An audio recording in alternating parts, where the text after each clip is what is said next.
In this lecture, we're going to talk about alphas and detailing. Kind of one of the things that ZBrush is the most well known for is adding lots of fine details to your models, giving them that extra push into realism. I should mention at the beginning that in all of my teaching in ZBrush, I teach for the Gnomon School. I've taught for the Gnomon School for many, many years. I've taught hundreds of ZBrush classes. I always try and stress that as exciting as it is to put details on your sculpture, it's always best to make sure that your form is well resolved before you put detail on, because no matter how much detail you put on a bad sculpture, it will never make it good. So don't fall into the beginner ZBrush trap where you feel like putting lots of detail on a surface is going to make it better. You should always focus on your primary and secondary forms first, and then all the little wrinkles and pores are sort of icing on the cake. But it's fun icing, and we definitely want to see how to do it.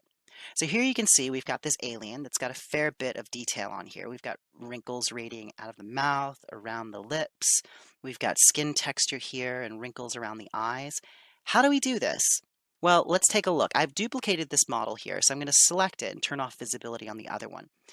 Let's take a look at how we can smooth down fine details without losing form. This is just in preparation for demonstrating reapplying this detail, but I thought it would be a nice opportunity to show you a neat trick you can do with the smooth brush. If I press Shift, you see that I'm in the smooth brush. If I go to the brush menu and go to modifiers, there's a brush modifier here for the smooth brush. If I turn this down to -100, it will keep all the low points of my sculpture and smooth all the high points. If I turn it to +100, it will keep the high points and smooth the low points. So watch what happens here. If I smooth across these forehead wrinkles, I'm going to turn off RGB because I actually don't want to blend or smooth out the poly paint. I just want to smooth the sculpture. Look at that. It just smooths out the recesses. If I change that brush modifier, let's go to -100. That's going to preserve the low points and smooth the high points. So you see here, it's smoothing out all the high points of that detail. Come through the mouth here. And this is a great way to knock back detail if you want to get rid of it, but you don't want to lose all the work that you've done on the sculpture itself. Go into the eye area here and let's smooth back. And actually, I'll use this brush modifier sometimes if I'm just trying to soften the sculptural detail. I have my smooth brush turned up to 100% intensity. Of course, I can turn that down and make it less destructive. So let's go through here. Let's come down to the neck and do a little bit of smoothing here, just knocking back all that detail. And I'm going to turn off poly paint just so we can see our surface a little bit better.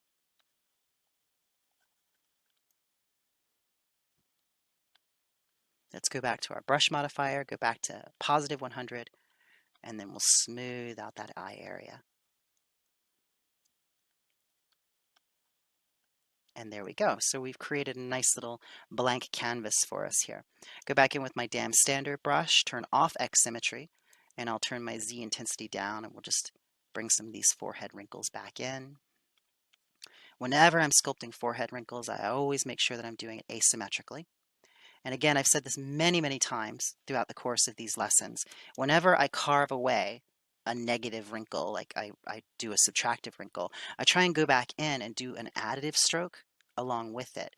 Because very, very rarely do wrinkles just carve into the surface. Usually there's some puckering or some buckling of the skin that's associated with that wrinkling.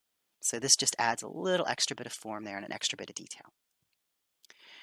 So how can we use alphas to detail our surface? Well, we start with the standard brush. Probably one of the simplest ways to detail the surface would be to go to the freehand or go to the spray stroke and then change to alpha 07. Make sure that we're at our highest subdivision level. This is 3 million polygons. If I were to add a subdivision level, I could bring this up even higher to 12 million, and that's just going to give me very, very crisp, fine detail. I hold down the Alt key, and my Z intensity is set pretty low. It's at 9. So you see, as I stroke along here, it's applying that sprayed out dot texture, like so. Now I find the scale of that to be quite large, so I'll turn my draw size down, hold down the Alt key, and then that gives me a finer texture there. So if I just make circular patterns here, I can cover a large surface area with that pore texture. And this is a nice kind of generic way of putting poor texture down. And I find it really nice after you've done a sculpture, if you want to break up that specular component. It just gets rid of that really soft or really sharp, shiny, plasticky look to break it up with a little bit of detail there. Now, I could also, let's go back to our original forehead here. We'll undo some of those strokes. I could, instead of using the freehand stroke and that dot alpha, I could go to the drag rectangle stroke, go to my light box, and then import an alpha. Alphas, again, are just grayscale images that are used to shape your brush. We can also use alphas to create geometry. You'll see that in other videos. They have other uses, but their primary function in ZBrush is your brush shape. So if I go into my alphas here, these are our default skin texture alphas that come with ZBrush. If I select leathery skin 67 here, this is a nice one. It's sort of the wrinkles around an eye. So I'll turn the light box off, and let's come down here to the eye area. I'll hold down the Alt key and then click and drag, and it's going to drag that alpha out, like so. Now, if you've watched the video on the stroke menu, you'll know that I have an option here if I go to modifiers called replay last. Now I have hotkeyed this to Alt 1, so if I press Alt 1, it will replay that stroke. And you see that that alpha, that wrinkle alpha, sort of grows around the eye. I find that very, very useful for stamping in texture detail. If we select another alpha here, let's go to the light box and let's select this leathery skin alpha here just by double clicking on it. And then I will hold down the Alt key and it clicks and drags, and you see it adds that nice alpha shape there. And then I press Alt 1 and that replays the stroke, and it gently sort of deepens that alpha's impact. If I go back to my Lightbox alpha menu, I can select bumpy skin. Bumpy skin is a really nice pour texture. If I turn off Lightbox and then go back to my spray stroke, hold down the Alt key, I can spray this bumpy skin, and I'm holding down Alt so it subtracts instead of adding. Now, when I detail a surface, if you watch the video on the history recall brush, you can use the history recall brush to blend out states of your mesh. So I can blend out the state of the mesh before I put detail in. There's a whole video on that. I want to show you here a technique that I also use if I want to transition from areas of detail of one type into detail of another type. I think it's very important when you're detailing your mesh to be able to adjust the edges and the flow of the different types of detail into one another. I'll do that by going to the Tool menu, go to Morph Target, and store a morph target. Now, of course, morph targets are a copy of your mesh in memory. So I've just stored the mesh in memory. You can only have one morph target at a time. This is the mesh with no detail here. So if I go in and hold down the Alt key and start putting pour texture on here, maybe I'll overdo it a bit and I'll overspray it down in the eye area. So I don't want all this detail down here, and I don't want it quite so strong. Because I have a morph target stored, if I go to B for brush, M for morph, I can select the morph brush here. The hotkey is O. I'll turn my Z intensity down, and this will blend out that stored morph target. I'll turn it down even lower so we can get it more subtle. So you see I can very, very gently blend that original stored morph target back in. If I turn it up to 100, it effectively acts as an eraser. It erases that detail. So I find this to be a real handy tool for knocking back detail and making it more subtle, because that's one thing that's a danger when you're putting alpha texture onto a character is you run the risk of making it look noisy. As important as it is to have detail, it's also important to have areas of rest, or areas where the detail is not as sharp as in other areas. That gives your eye places to rest as you're looking at the character. If everything is the same level of super intense fine detail, it looks noisy and crispy, and oftentimes it doesn't render very well. So we need to be sort of sensitive to that level of subtlety when we're working. Now we can also use the standard brush with the freehand stroke, or the clay tubes brush with the freehand stroke, and directional alphas. Those are alphas that have a clear direction to them. For example, alpha 58 is one of my favorites to use with the clay tubes brush. I'll also use this with the standard brush, freehand stroke, alpha 58. Now I use this down in the mouth area here. What I do is I turn my brush size up, turn my Z intensity down, hold down the Alt key, and I get this nice sort of feathery wrinkling. Let's turn that Z intensity up a little bit more so we can see it more clearly. As I stroke, if I sort of wiggle my brush stroke, I can get these nice broken up wrinkle patterns here. I'll turn my brush size up again, turn my Z intensity down, and just holding down the Alt key, I'll create some wrinkles radiating out from the mouth area. When you're detailing characters, it's good to understand that wrinkles, the primary wrinkles, are going to flow in a direction opposite to the muscle striations underneath. So for example, on this character, the mouth muscle, the primary mouth muscle is the orbicularis oris muscle. It's shaped like this. Let's turn on our X symmetry. It's kind of shaped like a clown mouth. And the striations in this muscle run in this direction. They radiate around the mouth. Because of that, the primary wrinkles are going to run opposite to that. That's why you see like smoker wrinkles where you have these wrinkles radiating out of the mouth like that. Now, of course, you'll have secondary wrinkles which are not quite as strong, which will run transverse to those, but it's the main wrinkles are going to run in a direction contrary to the muscle striations. That's why we have things like crow's feet. The main wrinkles around the eye are going to radiate out in the opposite direction from the orbicularis oculi muscle, which is this. Again, it's a round muscle like this. It's a sphincter muscle. It's shaped like a circle going around the eye. Now, I'll use the clay tubes brush in conjunction with this alpha because the clay tubes brush, if we mouse over the brush, it tells us what the base brush type is, which is clay. The clay brush will add into recesses before it adds into high points, and this is a really nice nuance. If I turn my Z intensity down, turn my draw size up, and my focal shift up so I get a fall off on that brush, and I start my stroke in the recess, you see what happens is the brush is not as strong as it traverses over raised areas. So I can do this, hit it with the smooth brush, and it gives me the sense of skin stretching across those larger muscle forms underneath. I'm going to turn the Z intensity down a little bit more here, and then you see it very, very effectively. This is really nice to make it feel like there's skin over your anatomy. Kind of the trick I find a lot of times to make something feel like it has skin. If you've put a lot of effort into sculpting the anatomy, sometimes it just feels shrink wrapped.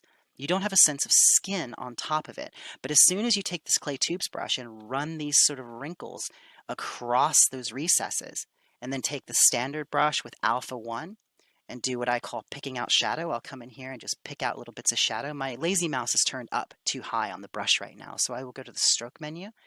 I'll open up lazy mouse, and I'm going to turn my lazy radius down, and that'll give me a more immediate effect with my brush. I'll come in here and just pick out little areas of shadow, picking out just darker areas, and then turn up my Z intensity a little bit, and then we'll just run little strips, little radiating little bits of muscle tissue and skin running across that main underlying muscular form.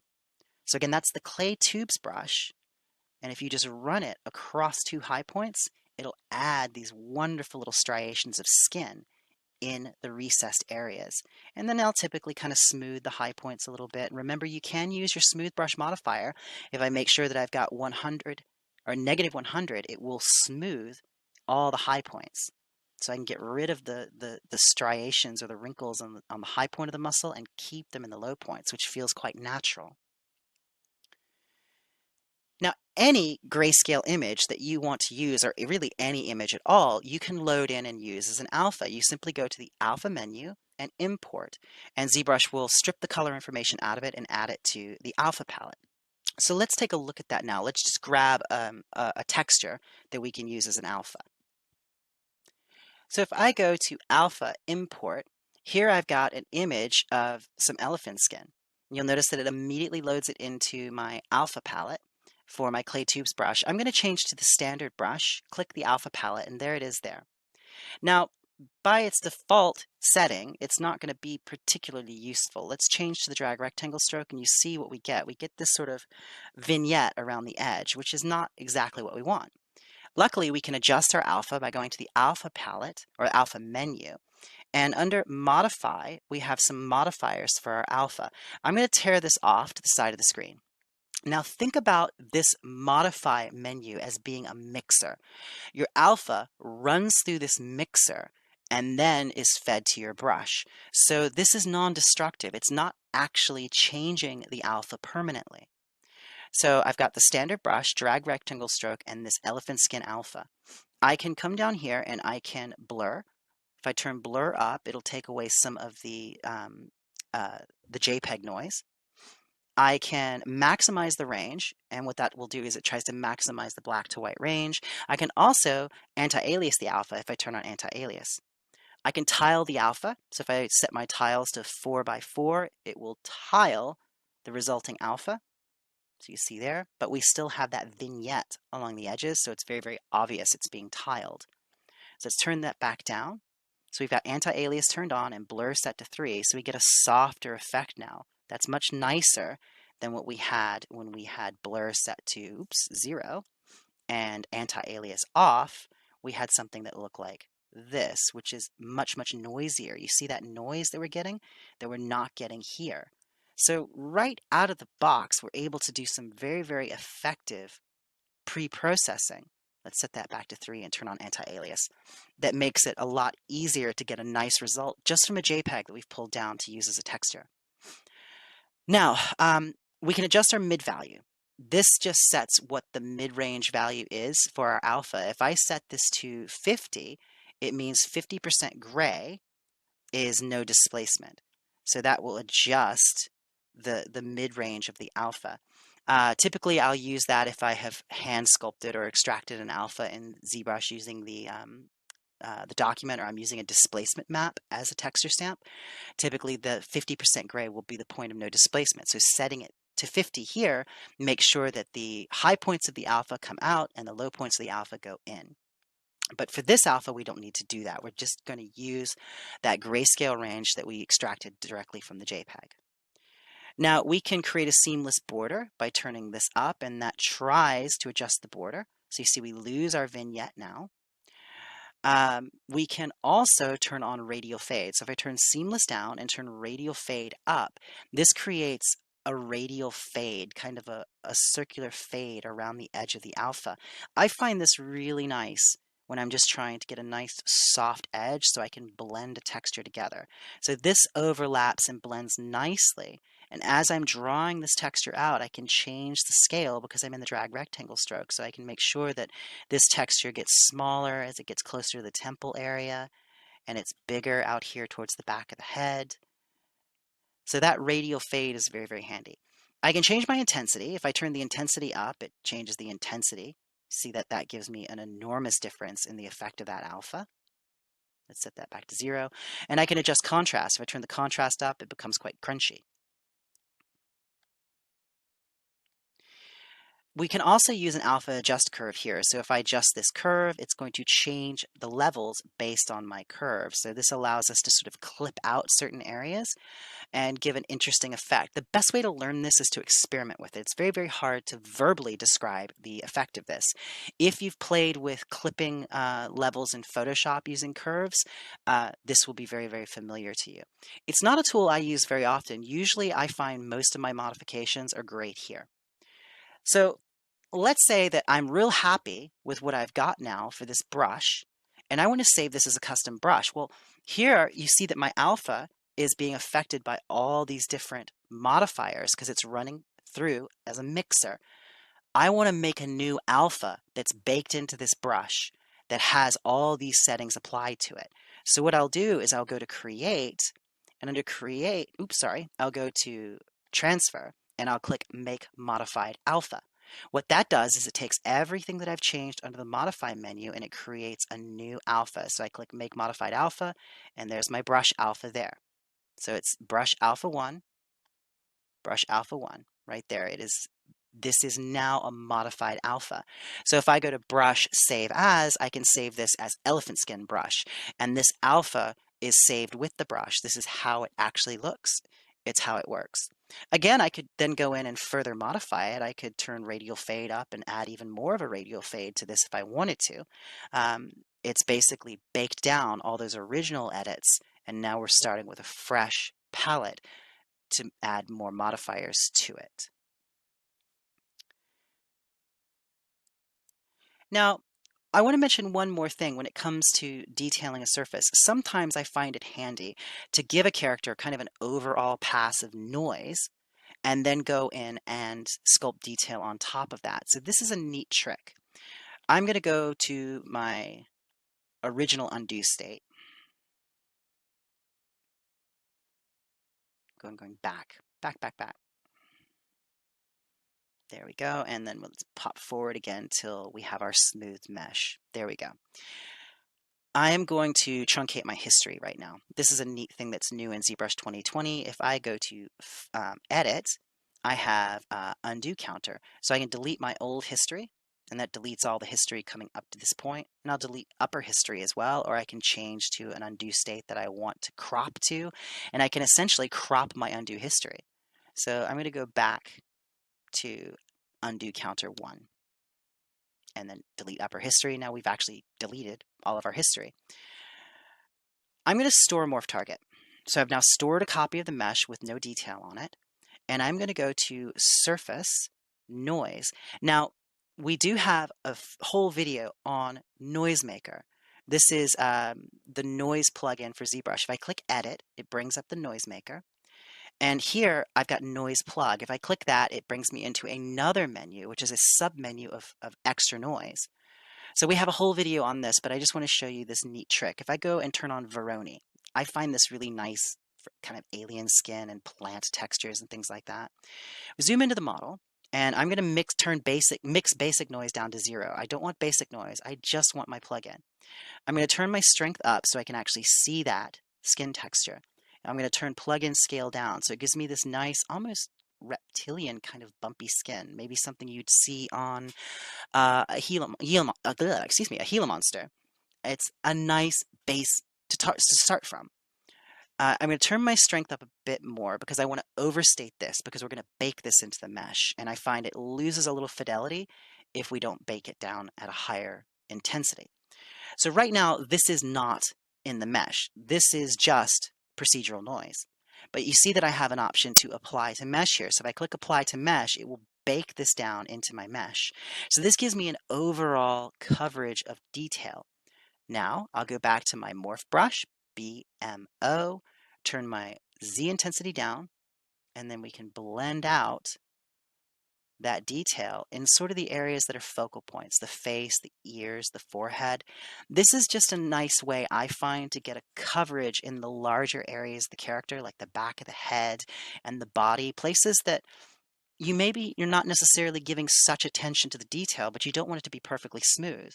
So we're able to come in here with our morph brush and just morph it back a little bit, add some variation so it's not all the same level of intensity. And this is a nice base upon which we can add further details as needed. It's a really good trick for breaking up that specular surface, that specular component, so it's not a perfectly smooth model. It gives us that little bit of tooth, that little bit of detail to work from. When I was sculpting in clay, I would often take a sponge and just add an overall level of texture before I went in and detailed a sculpture, just so there was some tooth there. There was some kind of something to start from. I consider it kind of like priming a canvas. It's also easier, I think, to find texture and detail on a surface that's not perfectly smooth. It's a little intimidating to see that smooth surface, so having just that extra little bit of detail there is pretty nice. So there we go. So that is how we use alphas and modify alphas to detail our sculptures. So remember, any image that you want to bring into ZBrush, you can use as an alpha. I also encourage you to go to Pixelogic's website because they have alpha libraries that you can download and use. There's some fantastic textures there. You can go online and find texture and alpha packs from different ZBrush artists who've made their alphas available. And it's a wonderful way to really expand the functionality of your brush set and the fine details of your character.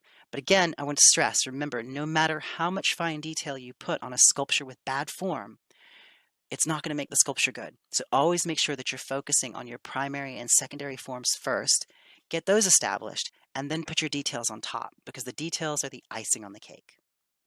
So thanks for watching. I hope you've enjoyed this lecture, and I'll see you in the next one.